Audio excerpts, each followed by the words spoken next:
Syekh Subakir mempunyai tugas apa? Merantai, mengkerangkeng apa? Mengikat makhluk-makhluk jahat yang ada di Jawa. Semua diikat dengan rantai, dibuang ke Laut Selatan. Kecuali dua makhluk yang tidak mengganggu Islam. Gak mau dibuang ke Laut Selatan, yaitu Sang Hyang Semar dan Sang Hyang Togog.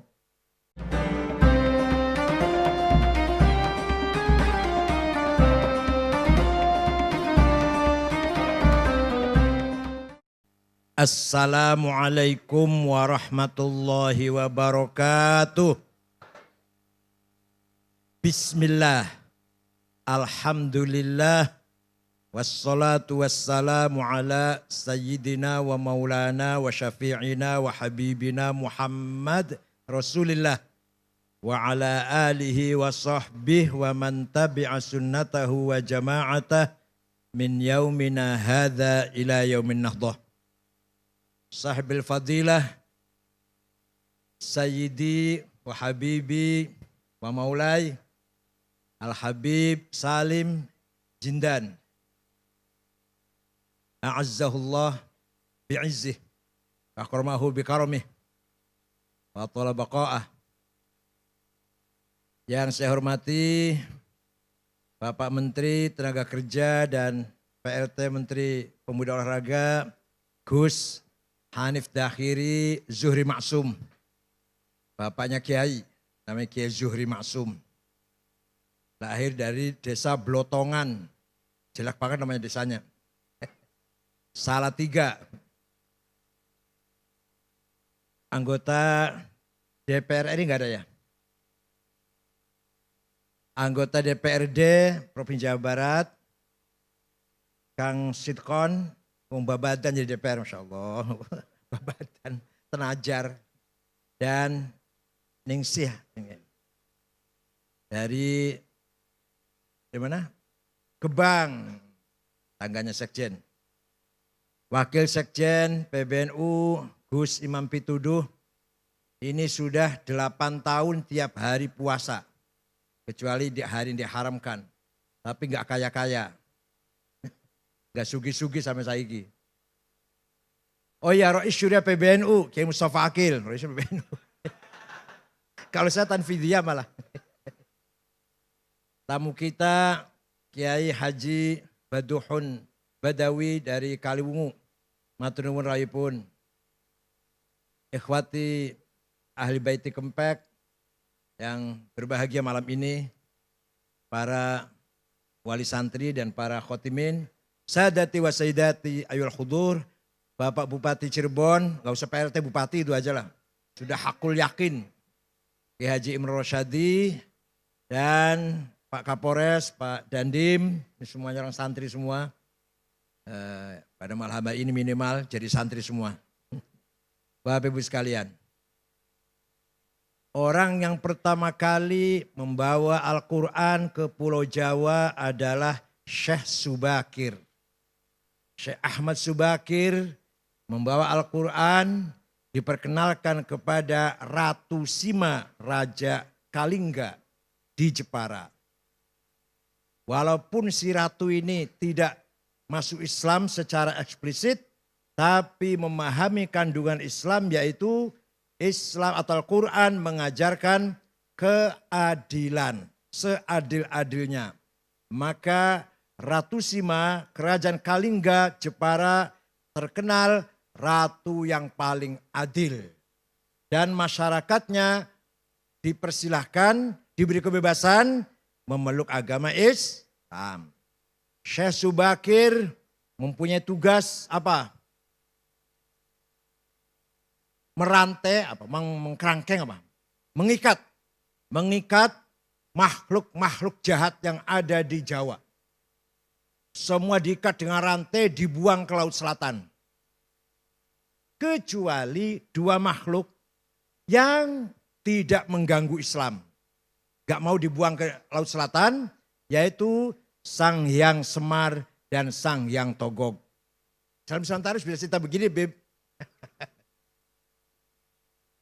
Karena beliau makhluk sangat bagus walaupun tidak masuk Islam tapi tidak memusuhi agama Islam.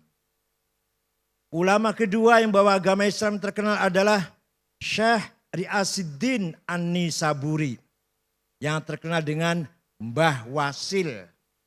Beliau membawa kitab Al-Asrar, kitab rahasia. Diajarkan kepada Raja Jayakatwang, Joyoboyo, Raja Kediri Doho Kediri. Maka terkenal dengan ramalan Joyoboyo, itu sebenarnya terjemahan dari Kitabul Asrar, kitab rahasia-rahasia. Yang dibawa oleh Mbah Wasil, kuburannya di belakang Masjid Setono Gedong, Kota Kediri.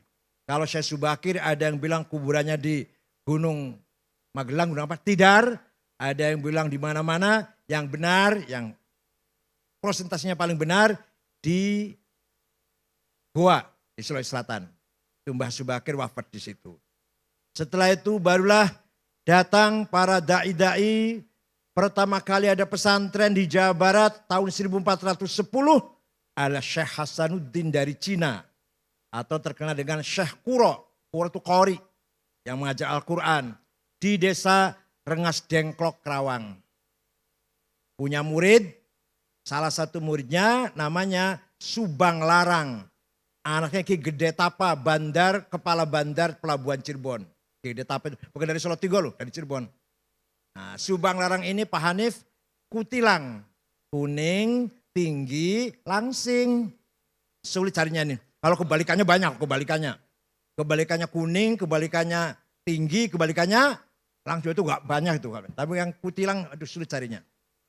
Nah, suatu ketika Raja Siliwangi beragama Buddha dengar ada agama Islam, agama baru, berangkat dari Bogor ke utara, saya bunuh itu, kiai itu. Sampai di sana mendengar kutilang sedang baca Quran, klepek-klepek. Langsung lamar untuk saya saja kiai, silakan tapi kamu harus masuk Islam. Udah masuk Islam gampang. Ada mas kawinnya apa? Lintang kerti, tasbih maksudnya. Udah saya cari di pasar gampang mau berapa biji. Enggak ada di sini. Adanya di Arab gampang saya mabur ke sana. Keluar dari rumahnya kiai, dia siap-siap terbang. Hong, macet. Biasanya terbang biasanya. 2 kali, hong, enggak bisa terbang. Hong, gagal. Kata Syekh Kuro sambil ketawa ngekek-ngekek barangkali. Kalau kamu mau terbang baca Bismillahirrahmanirrahim. Baru hong. Hongnya tetap dibaca. Tapi bismillah dulu. Ringkas cerita terbang. Tidak lama datang bawa tasbih. Terjadi perkawinan antara Raja Pajajaran yang beragama Buddha masuk Islam. Prabu Siliwangi dengan Subang Larang. Tapi beliau Islamnya kurang betul-betul Islam. Karena hanya ingin kawin kutilang saja itu. Tapi akan punya anak. Pertama namanya Syekh Rahmatullah atau Sunan Rahmat Suci yang kuburannya di Gunung Godog, Garut. Yang kedua Syekh Somadullah yang terkenal dengan Ki Kuwu Sangkan. Yang ketiga perempuan namanya Rara Santang dinikah oleh Habib. Namanya Said Abdullah Admat Khan. Nanti punya anak Syarif Hidayatullah Sunan Gunung Jati. Ini dongeng kayak gini harus hafal santri ini. Jadi bubarlah kerajaan Pajajaran setelah Prabu Kian Santang Sen Rahmatullah alias Ki Galantrang alias Ki Setra alias Maung Keling alias Maung Lodaya. Oh banyak sekali aliasnya itu. Menguasai kerajaan Pajajaran semua masuk Islam kecuali Patih Pucukumun dengan suku Baduy di Malimping tetap agamanya Sunda Wiwitan atau Karuhunan yang menyembah Batara, Sang Batara. Itulah ulama mulai menyebarkan agama Islam di Pulau Jawa ini. Dari Rengas Dengklok, Syekh Hasanuddin Syekh Kuro melahirkan beberapa santri ahli baca Al-Quran. Maka ketika Nabi Muhammad mengkader para as-sabiqin al-awwalin, kader pertama harus bisa baca Quran dengan benar, Saya sering mendengarkan orang ceramahnya enak banget. Begitu dalil berantakan Qur'annya. Cebrik kelihatannya, jijik. Kaffara yukaffiru kufran. Masya Allah. Huwallazi ba'atha fil ummiyina rasulam minhum yatlu alaihim ayatih wa yuzakkihim wa yu'allimuhumul kitaba wal hikmah wa in kanu min qablu lafi dhalalim mubin. Saya jarang bawa ayat Quran lagu ke Pokoning Kempek ya. Suara enak itu semua keturunan Kiai Mutta'ad. Suaranya enak-enak. Ya ayah saya enak, Kiai Maksum almarhum enak, Kiai Amin Sirot enak. Itu keturunan Kiai Mutta'ad, suaranya enak. Ada raja dari Kanoman namanya Pangeran Nuruddin. Melihat kerajaan sudah dikuasai Belanda, dia meninggalkan kerajaan, punya anak dua yang terkenal. Satu Kiai Murtasim, dua Kiai Mutta'ad. Kiai Murtasim punya anak Kiai Said punya anak Kiai Sirot punya anak Kiai Akil punya anak Mustafa Akil itu.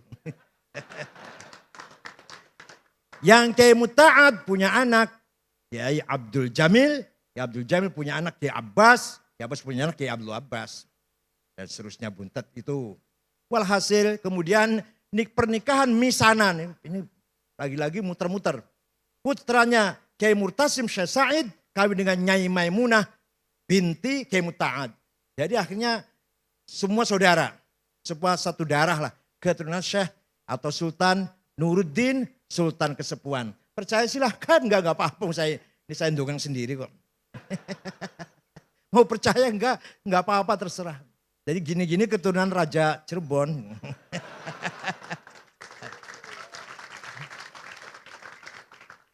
Itu kalau dari Kiai Sirot. Kalau dari istrinya Kiai Sirot, ibunya bapak saya, Nyai Fatimah binti Nyai Fadilah, binti Kiai Soleh, bin Asnawi Kudus, bin Nyai Mujiroh, binti Nyai Ulfiah atau Mbah Godeg, binti Mbah Mutamakin, Kajen Pati, bin Sumodiningrat, bin Sumonegoro, bin Sultan Hadiwijoyo Jakatingkir. Waduh, maka bin Sunan Pengging. Alah, Masya Allah turunan beli kena digoreng lah. Cuma cerita. Jadi kalau Mustafa Akil itu sakti dari Jakatingkir. Kalau Mustafa itu suaranya enak dari Sultan Nuruddin Cirebon. Nah, bukan apa-apa. Nasab itu penting. Kanjeng Nabi niku dipilih khiyarun min khiyar. Dipilih dari bangsa Arab. Bangsa yang paling mulia. Dari Arab pilih, dari Quraisy. Quraisy dipilih dari Bani Hashim dipilih lagi dari Abdullah ibn Abdul Muttalib. Maka tidak ada musuh Rasulullah yang mempunyai peluang menghina dari sisi keturunan, enggak ada. Muhammad Majnun, Muhammad Sakhir, Muhammad Kahin, dukun, paranormal, enggak ada. Muhammad anaknya siapa sih? Enggak. Semua mengakui Nabi Muhammad mempunyai nasab yang terhormat di tengah-tengah masyarakat Mekah. Oleh karena itu nasab itu penting. Tadi Habibuna tadi sudah membahas kalau mau ngelamar harus ahli sunnah wal jamaah. Itu dalam rangka menjaga gen, menjaga DNA. Hadirin yang saya hormati. Nah, Rasulullah bagaimana cara mengkader masyarakat yang dari sisi peradaban ummiyin, buta huruf, primitif. Dari sisi agama teologi, dhalalim mubin. Masya Allah, sempurna banget orang Arab itu jahiliyahnya. Ilmu ummiyin, agama, dhalalim mubin. Sesat sepol-pole sesatnya. Tapi Rasulullah berhasil mengkader sahabat yang bangsa yang seperti itu. Pertama, yatlu alaihim ayatih. Diperkenalkan baca Al-Quran. Oleh karena itu saya sangat menyesal kalau ada pesantren yang sudah tidak mewajibkan santrinya khatam Quran. Walaupun modern apalah, kalau enggak khatam Quran, pesantren itu tidak mutu berarti. Pesantren pertama kali harus yatlu alaihim ayatih. Walaupun enggak kayak kempek banget ya enggak apa-apa lah, kalau kempek kan susah. Ada ismam, ada imalah lah ya Allah. Bismillah maju reha, angel banget. Watawasau bis sober. Harus mencah-mencih karu-karuan. Hadirin saya hormati. Sayyidina Umar pulang dari berburu dari padang pasir.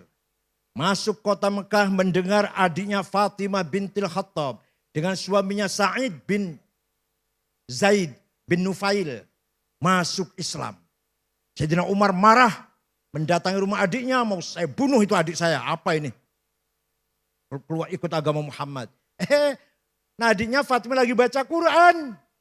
Toha ma anzalna alaikal qur'ana litashqa illa tadhkiratan liman yakhsha tanzilam mimman khalaqal arda was samawatil ula ar-rahmanu 'alal 'arsy istawa. Sayyidina Umar dobrak pintu, lihat apa yang kamu baca. Oleh adiknya, enggak boleh, kamu najis. Enggak boleh pegang ini. Paksa dia sini baca sambil gemetar. Toha ma anzalna alaikal qur'ana litashqa. Tidak sekali-kali aku turunkan Quran untuk mencelakakanmu. Tanzilam tadhkiratan liman yakhsha. Tapi sebagai pemberi peringatan kepada orang yang punya rasa takut. Dan diturunkan oleh Allah yang menguasai langit dan bumi. Dan menguasai arash. Ar-Rahmanu al-Arsy istawa. Sayyidina Umar setelah baca itu. Aina Muhammad. Di mana sekarang Muhammad? Di sana, di rumahnya Arqam bin Abil Arqam. Di Jihad Sud. Berangkatlah Sayyidina Umar ngetok pintu, para sahabat takut. Ini Rasulullah, Umar ini jago, aduh pokoknya jagoan, jawara. Ini kalau kita buka pintunya entah apa yang terjadi lah. Nabi dengan tenang, iftahlahul bab. Saya sudah mendoa pada Allah, Allahumma qawwil Islam bi ahadi Umarain. Ya Allah kuatkanlah Islam dengan salah satu Umar. Kalau enggak Umar bin Khattab, Amr bin Hisham alias Abu Jahal. Hidayah datang pada Umar bin Khattab. Masuk langsung mencari ma'aina Muhammad. Membaca syahadah. Masuk Islam. Kenapa? Karena sebab istima'il Qur'an. Jadi luar biasa. Quran bukan syair tapi ada syairnya. Quran bukan sajak tapi ada sajaknya. Quran bukan kitab ilmiah tapi ada mengandung ilmiah luar biasa. Quran bukan sejarah, bukan kitab dongeng, tapi penuh dengan dongeng atau dengan sejarah. Quran tidak menghayal, tapi ada hayalannya. Wama adraka mazzakum ka'annaha ru'usus syayatin. Di akhir di neraka nanti ada pohon namanya zakum. Orang Arab pada tanya, apa zakum itu? Seperti kepalanya setan, tambah orang angel pisan malah. Paham? Quran jamnya gitu. Kamu tahu nggak apa itu pohon zakum? Nggak tahu apa itu? Seperti kepalanya setan. Tambah jauh malah. Kenapa? Supaya menerani imajinasi. Khayalannya orang Arab. Menghayal setan itu kayak apa? Supaya menghayal. Biarkan menghayal. Walhasil Quran luar biasa gampang adalah. Luar biasa. Ayatu haqqin minar rahmani muhdathatun. Qadimatun sifatul mausufi bil qidami. Lam taktarin bi zamanin wahya tukhbiruna anil ma'adi wa an adin wa an irami. Damat ladaina fafaqat kulla mu'jizatin minan nabiyina idh ja'at walam tadumi. Muhakkamatun fama tubqina min syubahi lidhi syiqaqin wa ma tabqina min hakami. Mahuribat qattu illa ada min harabi. A'dal a'adi ilaiha mulqiyas salami. Raddat balaghatuha da'wa mu'aridiha. Raddal ghayru riyadal jani'anil hurami. Laha ma'anin kamawjil bahri fi madadi. Wa fawqa jawharihi fil husni wal qiyami.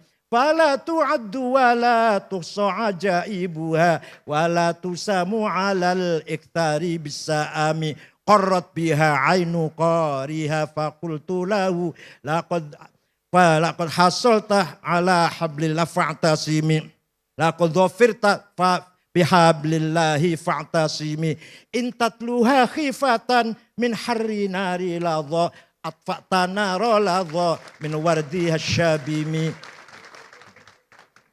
Itu sifatnya Quran. Gak usah diterjemah lah, ngerti Islam. Bahasa terjemah.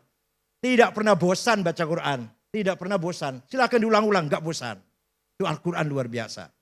Bahkan kelebihan Al-Quran apa? Dihafal gampang oleh siapa saja walaupun gak ngerti Pak, gak paham.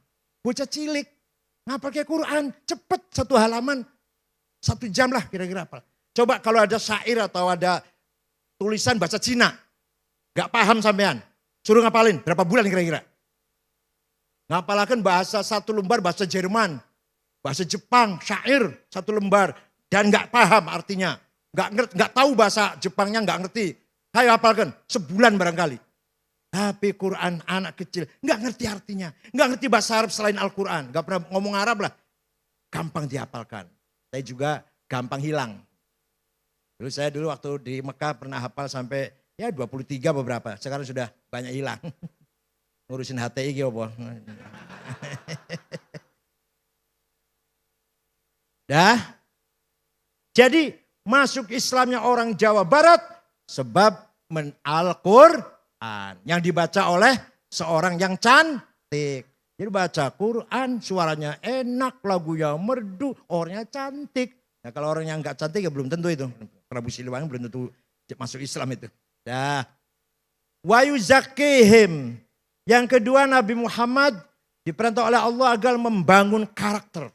Karakter building. Agar orang tadi jahiliyah gak ngerti apa-apa. Gak ngerti nilai, gak ngerti norma, gak ngerti akhlak, gak ngerti budaya, tidak berperadaban. Diajari hak nafsunya, jiwanya berkarakter.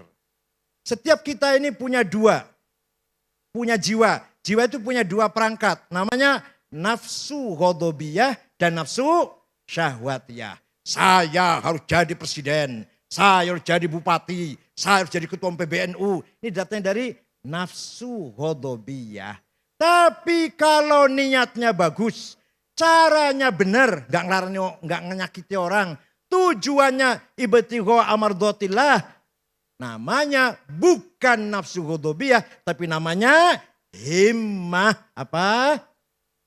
Kita harus besar himmah kita. Tahun 24 NU harus presiden.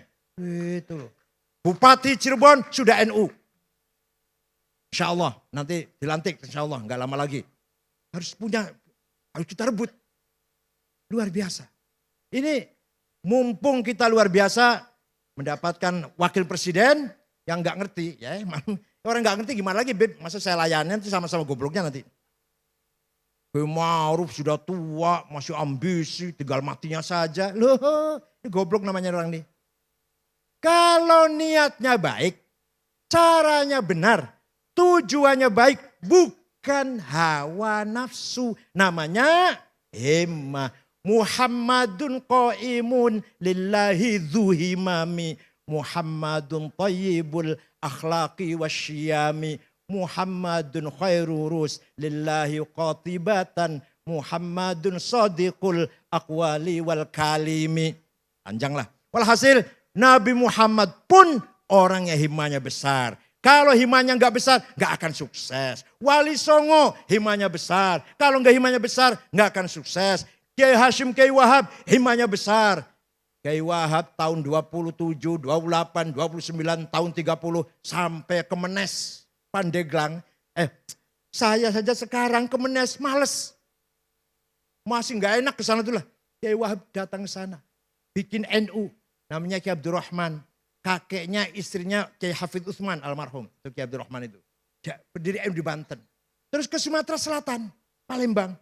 Kiai Kamil Soleh. Bapaknya Taufik Kamil mantan Dirjen Haji waktu Pak Agil Munawar itu. Terus ke Bogor, Pak Gentongan Kiai Abdul Hamid. Ke Betawi, Guru Marzuki Cipinang Muara.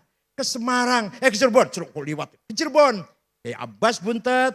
Kiai Amin Babakan Ciwaringin. Kiai Syatori Al-Jawinangun. Kiai Suja'i Segeran Indramayu. Ke Semarang Kiai Ridwan. Ke Lasem Mbah Maksum. Bapaknya Kiai Ali Maksum guru saya Rois Am. Dan ke Kudus Raden Asnawi Kudus. Ke Cepu Kiai Ihsan. Lombok Tengah Kiai Faisal. Dan kiai-kiai yang lain. Kiai Wahab muter-muter tanpa proposal. Uang sendiri itu. Nah karena pergi-pergi waktu itu nggak bisa langsung pulang. Kalau saya sekarang ke Surabaya sore pulang bisa. Kemanapun bisa langsung pulang. Ke Papua pun pagi datang sana ceramah, sorenya pulang. Ki Wahab coba bayangkan berbulan-bulan. Maka istrinya banyak. Sampai lupa jandanya. Suatu ketika naik kereta api dari Jombang. Di Jogja ada perempuan naik. Duduk di depannya. Lama-lama aku kayak kenal kalau sampean ki. Lah nyong kalau bekas jenengan. Lupa, jangan lupa. Jangan ditiru. Kalau ilmunya kayak Ki Wahab gak apa-apa. Hadirin yang saya hormati. Karakter, himmah. Ya, harus besar himmahnya. Nah, terutama pemangku pesantren, pewaris pesantren. Jangan hanya membanggakan almarhum. Saya cucunya kiai. Saya bapak saya, kakek saya kiai besar. Alim. Ente apa? Gombal. Gombalnya apa? Lap, serbet. Mending serbetnya meja, serbetnya WC lagi. Masya Allah. Bapaknya alim, kakeknya alim. Lah kamu gombal. Jangan sampai ini. Maka kita menerima warisan Kempek ini, kayak Mustafa ini. Mewarisi dari orang besar, orang bermanfaat ilmunya. Dari jad sampai ayah. Dan sampai sekarang alhamdulillah kita tunjukkan kemampuan kita. Tidak hanya mengandalkan nasab, tapi juga hasab. Prestasi kita. Wa syarrul alamina dawu khamuli idza fakhartahum dzakarul jududa wa khairun nasi dzu hasabin qadimi aqama li nafsihi nas hasaban jadida. Sejelek-jeleknya manusia hanya membanggakan judud, membanggakan kakek, membanggakan ayahnya. Tapi kamu sendiri bukan orang besar. Sebaik-baiknya orang adalah dzu hasabin qadim. Kakeknya orang besar, kebesaran yang sudah kita warisi. Aqama li nafsihi hasaban jadida. Kita pun membangun kebesaran. Itu loh, paham betul? Kakek kita kiai, kita pun harus kiai. Kakek kita ulama besar, kita pun harus menjadi ulama besar. Kakek kita macan, kita pun harus jadi macan. Kalau ada pesantren, tadinya kayaknya alim-alim, macan lah. Sekarang kok sepi. Idza mal jahlu khuyima fi biladi ra'aita usudaha musikhat kuruda. Kalau kamu lihat ada pesantren, tadinya kayaknya besar alim-alim, baca Fathul Wahab, baca Jamul Jami', sekarang kok sepi. Itu berarti macanya sudah jadi monyet. Ra'aita usudaha musikhat kuruda. Ya Allah. Hadirin yang saya hormati. Jadi himmah harus besar. Wallahi law wada'u syamsa fi yamini wal qamara fi yasari ala an atruka hadzal amr ma taraktu hatta ahlika dunah. Demi Allah seandainya mereka meletakkan matahari tangan kananku, rembulan tangan kiriku, agar aku surut dari perjuang, tidak akan mundur. Tetap akan maju sampai saya mati demi Islam. Itu himmahnya Rasulullah sallallahu alaihi wasallam. Yang kedua nafsu syahwatiyah. Saya harus kaya, harus banyak duitnya, banyak pabriknya, banyak sawah kebunnya, banyak perusahaannya, banyak apa lagi? Banyak mobilnya, banyak apa lagi? Banyak apa? Perusahaannya ya. Kalau niatnya baik, kalau caranya baik, dan kalau sudah kaya pun ditasarrufkan ke jalan yang baik, maka bukan nafsu syahwatiyah namanya. Namanya azimah. Apa namanya? Maka kita harus punya azimah ini santri ini. Saya harus jadi orang kaya. Itu loh. Orang kaya di Indonesia nomor 1 itu Budi Hartono. Yang punya rokok Jarum. Uangnya 35 miliar dolar. 1 miliar dolar 14 triliun. Sekalikan jadilah. Pingin hitung dewek lah. 14 triliun ping 35. Hitung dewek lah karpen. Nomor 2 Eka Cipta Sinarmas. 18 miliar dolar. Ping 14 triliun. Karpen ngono karpen lah. Baru ada orang Islam nomor 6. Khairul Tanjung. Itu nomor terusnya bukan Islam lagi. Nanti ada Pak Yusuf Kala. Nomor 38 Haji Roshid. Nomor 40 Bayu yang punya Bluebird. Nomor 40. Kapan santri Kempek jadi konglomerat? Masya Allah. Nomor 2 lah, nomor 3 nggak apa-apa lah. Ya Allah, Sayyidina Utsman kaya. Suatu ketika datang dagangannya 700 kontainer, 700 onta. Kalau dijual, untungnya berlipat-lipat. Oleh Sayyidina Utsman tidak dijual, disodakohkan. Orang kaya itu. Sa'd bin Abi Waqqas orang kaya. Malah ingin menghibahkan seluruh kekayaannya. Kata Rasulullah, jangan. Kamu punya istri, kamu punya anak, ahli waris. Sepertiga saja. Karena sepertiga hartamu itu kathir. Kalau sepertiganya sampean, 3 juta mesti juta. Sepertiganya Sa'd bin Abi Waqqas. Kalau uang sekarang barangkali udah ratusan miliar. Sudah cukup sepertiga saja yang kamu wakafkan. Siapa lagi yang kaya? Syekh Abdul Qadir Al-Jailani bin Soleh ibn Dus orang kaya. Wakaf tanah di Mesir 10 hektar di daerah Fustat. Sebelahnya kuburannya Imam Syafi'i di situ. Itu daerah itu orang miskin, tanahnya wakafnya Syekh Abdul Qadir Al-Jailani. Waliullah, sugi, loman. Potongannya sama ini wali dudu, sugi orang melarat pisan, medit. Sempurna lah, sempurna. Siapa lagi kaya? Abil Hasan Asyadili juga kaya. Pakainya tiap hari ganti, minyak wanginya mahal.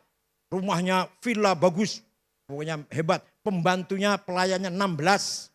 Kereta ditarik 2 kuda. Kalau sekarang ya BMW, Mercy. Kalau sekarang kan Avanza, Luxio lah. Grand Mark lah. Yang sakit semua nanti pinggang sakit semua naik itu. Syekh bin Hasan Asyadili kereta tarik 2 kuda. Ketika ditanya, Syekh panjenengan waliullah bahkan minal aqtabil arba'ah. Untuk Qadir Al-Jailani, Abdul Asyadili, Hasan Rifai, Ahmad Badawi. Itu wali kutub 4. Sampean wali pakaiannya bagus kayak gitu. Terus kenapa? Kalau lihat wali yang lain kok pakaiannya cap gajah duduk, santrinya, sarungnya. Bajunya koko, 2 minggu belum dicuci. Kopiahnya hitam enggak, coklat enggak, hitam campur coklat. Sandalnya lili. Minyaknya misik. Nah tasnya itu bukan tasnya kayak Pak Bupati, tasnya mereknya Aigner, Ecolak, Delsi. Itu enggak, di pojok ada tulisan Musyawarah Majelis Ulama Kabupaten Cirebon. Tas bagian Musyawarah MUI. Terus gimana? Langgi, kiai-kiai lain kok miskin kayak nyemprul, tapi kalau panjenengan wali besar kok pakaiannya mewah. Libasi yakul, pakaianku bisa ngomong, pakaian saya bisa ngomong. Ngomongnya gini, Ayyuhan nas, ana ghani fala tarhamuni. Saya kiai kaya, enggak usah kamu amplopin. Itu artinya. Tapi kalau kiai yang nyemprul, nah tadi. Itu pakaiannya ngomong, Ayyuhan nas, ana fakir farhamuni. Maka kiai harus mentereng, style. Wah, minyaknya harus minimal Bornain, itu 4,5 juta itu. Tahu apa? Sing murah ya Bulgari, 1,5 juta Bulgari. Nah, Aigner yang murah lah 1,2 juta. Jangan misik 5,10 gram, Masya Allah. Sarung BHS, baju batik sutra, gitu lah Masya Allah. Tiap hari ganti, bolak-balik batiknya itu terus memalukan. Harus gagah. Nah ini Pak Bupati harus memikirkan kayak yang tadi itu. Dipikirkan kayak yang tadi itu. Rokoknya jarum coklat. Ngajari di musola. Musolanya listriknya 5 watt. Tikarnya sobek. Banyunya kosong. Cibuknya bolong. Masya Allah. Masya Allah. Nah mari kita bangun karakter kita. Harus punya himmah dan punya azimah. Ala qadri ahlil azmi ta'til azaimu. Wa ta'ti ala qadril kiramil makarimu. Fatakburu fi ainis soghiri sigharuha. Wa tasgharu fi ainil azimil azaimu. Segala hal tergantung kita. Kalau kitanya berhati besar, segala pasal kecil. Kalau kita berhati kecil, masalah semua problem besar. Fatakburu fi aini soghiri sigharuha. Tapi kalau kita hatinya besar, watasgharu fi ainil azim idhamuha. Paham betul? Al-azaim kecil semuanya. Kayak Gus Dur. Kalau ada tamu datang Gus, saya banyak problem Gus. Bisnis bangkrut, bertani gagal, istri cerewet. Bisa diatasi nggak? Bisa diselesaikan nggak? Ya bisa sih Gus, ya udah nggak usah dipikir. Besoknya ada tamu lagi. Gus, saya agak teman lah. Saya punya problem besar Gus, dagang ditipu orang, bertani bangkrut, utang banyak, istri minta cerai, harus anak-anak gak karuan, dapat fitnah dari tetangga, bisa diberesin nggak? Nggak bisa Gus. Ya udah nggak usah dipikir, nggak bisa diberesin. Itu artinya minallah wa ilallah wa ma'allah. Paham betul? Orang punya azimah tidak pernah mengatakan masalah ini besar, semua kecil. Ente munggah Gunung Cermek, dur boleh. Tinggi nggak Gunung Cermek? Kalau ente sudah sampai di atas, pasti di bawah kakimu. Gunung di Sumono gede segitu besarnya. Kalau kamu bisa naik ke atasnya, pasti di bawah kaki. Gak ada barang besar, gak ada barang tinggi. Tinggi saya. Gitu loh kira-kira. Jangan melempem mah. Tadi Pak Habib itu udah, apa tadi? Harus berani. Harus kita rebut semuanya ini. Yang ada harus kita rebut. Nih, alhamdulillah. Rektor UNJ IKIP Rawamangun sudah orang NU Profesor Komarudin dari Jatibarang Indramayu. Kita kerja keras, kerja keras. Rektor Gorontalo Negeri namanya kayak di Duong Islam tapi ketua ISNU Edward, Profesor Dr. Edward. Rektor UI dari Purwokerto yang baru menang ini Ari siapa lupa namanya. Kita kerja keras. Di samping undang-undang pesantren, di samping hari, oh luar biasa. Dikira saya di Jakarta nganggur apa mu? Ya Allah, masih enakan ente malah. Undang-undang pesantren bukan tanpa kemeringet loh. Ada 3 poin yang tadinya tertulis. Saya tolak. Saya panggil Pak Marwan Dasopan, ketua baliknya dari PKB. Saya panggil Cucun ya, Cucun. Nah, saya panggil semua Fathan. Satu lagi, perempuan. Dari Cianjur, ya, saya panggil semuanya. Nih 3 ini harus apa kata saya dulu ya, kalau enggak saya tolak undang-undang ini. Pertama, independensi pesantren harus tetap dipertahankan. Jadi undang pesantren tidak di bawah undang-undang Dikbud atau Diknas. Maka pesantren tidak di bawah Menteri Dikbud. Ada lagi kata-kata. Pesantren sebagai mitra sebagai Kementerian Agama sebagai pembina pesantren. Ya, saya harus dihapus ini, lucu ini. Nanti KUA Ciwaringin membina Mustafa Akil. Masya Allah. KUA Jagakarsa pembina Kiai Takofah. Siapa Kiai Takofah itu siapa? Kiai Takofah itu. Saya. Nanti dibina oleh KUA Jagakarsa. KUA Kaliwungu membina Mbah Dimyati nanti Rois. KUA Kediri membina Kiai Anwar Mansur. Lucu ini. Coret. Kementerian Agama sebagai mitra, bukan pembina. Yang ketiga, ada penegasan bahwa pesantren adalah pusat peradaban Islam. Maka semua nanti dunia Islam, kiblatul hadarah, kiblatul thaqafah, kiblatul tamaddun, pesantren. Bukan kiblat sholat loh. Nanti mustaqbilal kiblatnya pesantren. Pusat peradaban, pusat budaya, pusat akhlak, pusat moral, karakter, jati diri, integritas dibangun di pesantren. Yang punya ide Sumpah Pemuda siapa? 70 orang pemuda, Sumpah Pemuda, satu bangsa, satu bahasa, siapa? Pak Sunaryo, Mr. Sunaryo. Pernah jadi Menteri Agraria, pernah jadi Menteri Luar Negeri interim, Rektor pertama IAIN Jogja, dan Ketua Tim Penterjemah depan Al-Quran depan agama. Ketuanya Sunaryo. NU itu santri yang punya ide Sumpah Pemuda, satu bangsa, satu nusa, satu bahasa. Ya Allah. Tadi saya sudah ceritakan, ada santri namanya Dul Kamid. Khatam Quran, ngaji Fathul Qorib, nulis karo tangan, tulis dengan tangan. Santrinya Kiai Hasan Besari, Tegalsari Ponorogo. Siapa itu Dul Kamid itu? Ternyata Dul Kamid adalah pahlawan nasional, Pangeran Diponegoro, putra Hamengkubuwono III dari istri Pacitan. Sampai Belanda bingung ngalahkan Pangeran Diponegoro, perang 1825-1930, rapat di Belanda di Den Haag sana. Bagaimana ngalahkan orang ini? Jangan dikasarin. Orang Jawa itu dilem, dipuji-puji, dipangku, nanti lemes. Betul.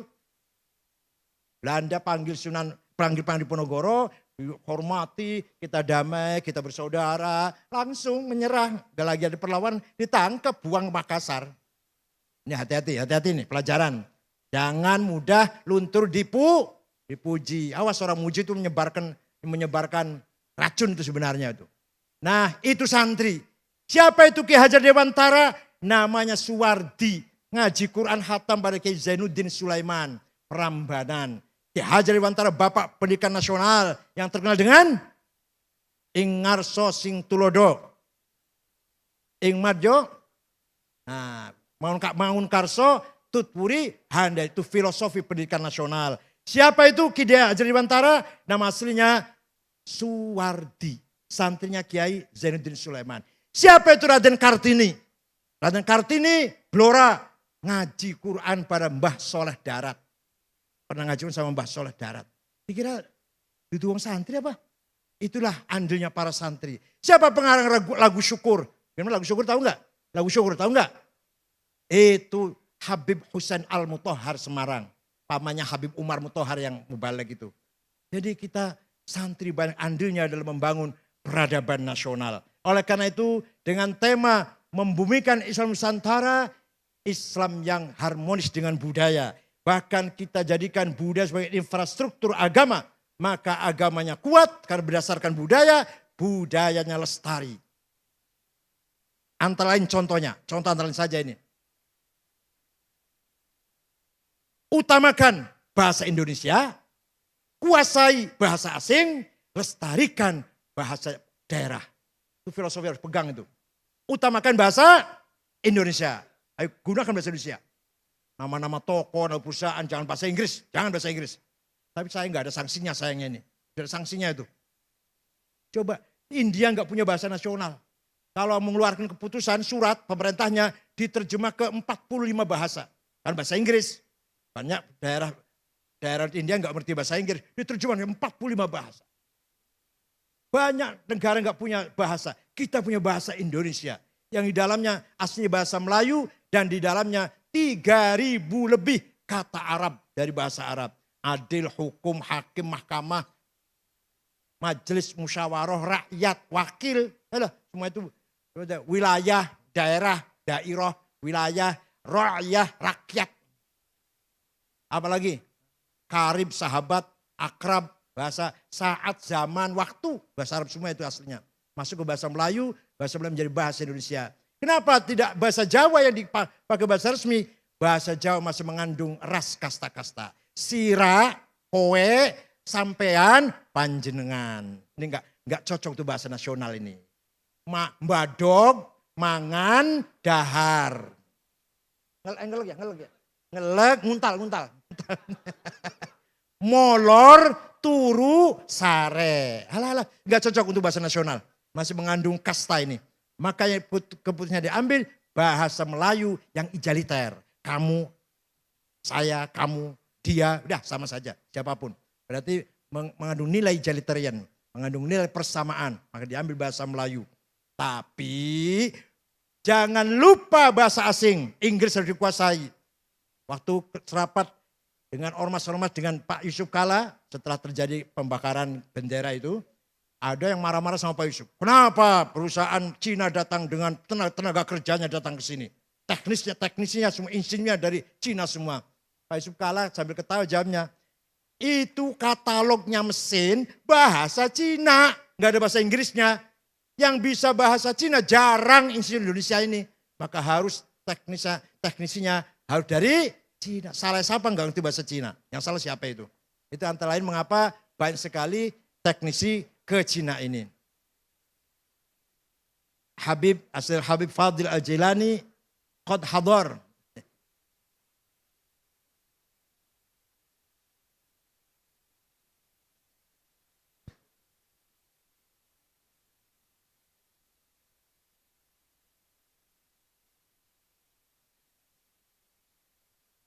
Kita teruskan. Setelah membangun karakter, maka baru wa yu'allimuhumul kitab. Pendidikan, transfer of knowledge. Ini luar biasa.